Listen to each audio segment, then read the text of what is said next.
Hello, everybody. David Shuster here. Donald Trump is now openly lying to justify war with Venezuela. In the White House Oval Office, Trump addressed the U.S. military strikes on boats allegedly carrying narcotics.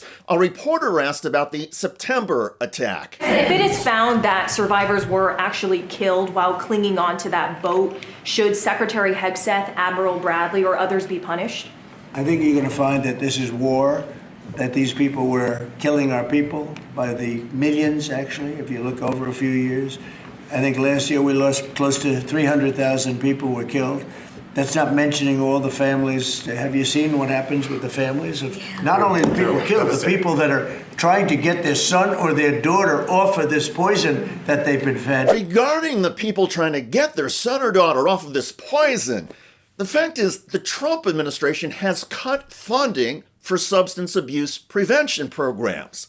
Secondly, the president said last year we lost 300,000 people to fentanyl and other drug-related deaths. The CDC says the number last year was 48,000. That is still a tragedy, but it is 1/6 of Trump's fabricated number. Trump says millions have been killed the past few years. The CDC says that over the past 10 years, the total death toll is 800,000. Donald Trump also said this is war, except that Trump has not sought a congressional declaration for war. And the U.S. Constitution is clear. Only Congress has the authority to declare and approve a war. Very soon we're going to start doing it on land, too, because we know every route, we know every house, we know where they manufacture this crap, we know where they put it all together. And I think you're going to see it very soon on land also. Yeah, please. So to be clear, you support the decision to kill survivors after the initial No, I strike? support the decision to knock out the boats. And whoever's piloting those boats, most of them are gone. But whoever are piloting those boats, they're guilty of trying to kill people in our country. Yeah, please. Those boat pilots are guilty of trying to kill people in our country. If Donald Trump is the judge, the jury, and the executioner, America is a tyrannical fascist state, and dear leader can do or say whatever he wants.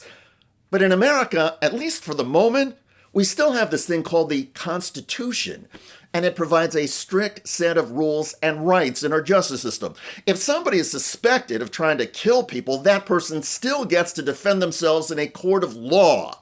Even people who are in boats far away from the United States are entitled to due process. Of course, all of that is lost on the MAGA fascists at the conservative cable news channels. Kudos, though, to liberal Jessica Tarlov for trying to explain things to conservative knucklehead on Fox, Jesse Waters. All right, so Jessica, it takes 2 strikes to knock the boat down to the bottom of the ocean. How is that a war crime? Well, it's a war crime, and we didn't play any Republicans, but there were plenty of them that have been talking about, like John Yoo, who was the architect of the Bush 9/11 response, was talking about this as well, that if there are people who are shipwrecked, which is what these 2 survivors were. Survivors? They survived the first strike. Jessica. They're not survivors. Okay. They're victims. You know, Go ahead, I'm sorry. that's how the DOD manual says that you have to do it, that you have to take them, you should send a helicopter to get them out of there, and then you try them. Or international law also says that as well. You could play Roger Wicker talking about it, Senator Tom Tillis, Mike Turner. These are all Republicans saying it. So the narrative that this is about the left getting all hot and bothered about another hoax is absolutely ludicrous. Can I just... Yes, the conservative narrative that this is all a left-wing hoax is crazy. And as Jessica noted, there are some Republicans who have pointed out that what the Trump administration did in this case violates Justice Department and U.S. military rules, tramples on U.S. law, and violates the laws of war. But of course, this is not technically a war because the Trump administration has not gotten congressional approval for a war. And that means these boat strikes are law enforcement actions. And when law enforcement shoots suspects first, and then again to make sure the suspects are dead, that is murder. Last week, the Trump administration gave 2 rationales for murdering survivors of the first strike on September 2nd. One was to stop them from calling for help from other alleged traffickers. The other Trump team rationale was to sink the boat to remove debris as a navigation hazard. Trump spokesperson Karoline Leavitt then made up a third rationale, claiming the additional strikes were U.S. self-defense, a boat 1,500 miles away from the U.S. homeland. Well, now the Trump administration is offering yet another explanation. Officials say the 2 survivors of a missile that literally killed 9 other people on the boat were trying to complete the delivery. How could the U.S. military tell these 2 initial survivors were trying to complete the drug delivery? Were the men trying to restart the motors? Because just a few days ago, Pete Hegseth said the survivors were hidden in the literal smoke and fire and the fog of war.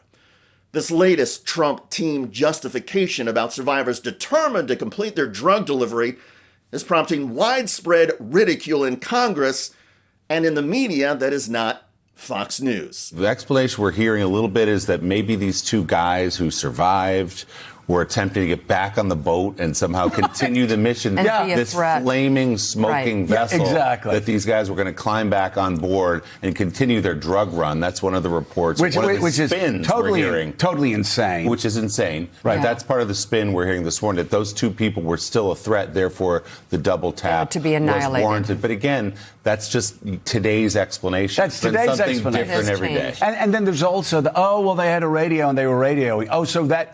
Does that mean now the new sort of rules of warfare is if you have a prisoner and they're indefensible and they have a radio, you can shoot them in the head? Right. That's now the new Hegseth policy. But Hegseth himself may not be long for the Trump administration. There are now multiple reports that key Republicans in the U.S. Senate have had enough of Hegseth. And the Senate Republicans have joined with Democrats in an aggressive congressional investigation into Hegseth's allegedly abusive management, his firing of military leaders, his abandonment of U.S. military rules, and the shredding of the U.S. Constitution. While none of that may bother Donald Trump, Trump has long been known to get rid of underlings who generate too much negative attention. Trump wants all of the attention, for better or for worse, on himself. So maybe there is a chance that Hegseth loses his job. That, of course, would not be punishment enough, though. Pete Hegseth, as even Republicans have declared, is a murderer and should face criminal charges. Donald Trump, for his part, should also face justice someday. Perhaps we can ship Trump off to Venezuela and let the people there mete out a punishment. I know, if only. You know what TYT has always been about? Taking on the corrupt, greedy establishment. For us, it's the corporate media. We've been fighting that fight for over 20 years. For the cell phone industry, it's the same story. A handful of massive corporations ripping you off. That's why we're partnering with Noble Mobile. They're the only wireless company with the same mission as ours, to fight back. Their No Bull plan offers unlimited data for just $50 per month. But here's the best part. For any data you don't use, you get cash back. Real money that you can spend however you want. Stop letting your unused data pad the pockets of billionaires. With Noble, you take control over your data. And by switching to Noble, you're directly supporting TYT and our mission of bringing you honest, independent news. So give Noble a try and make the switch today. Scan the QR code on the screen now or visit go.tyt.com/plan. That's go.tyt.com/plan. By the way, Donald Trump's spokesperson Karoline Leavitt just got fact-checked on Trump's recent MRI by a medical doctor. There really is no preventative cardiac MRI.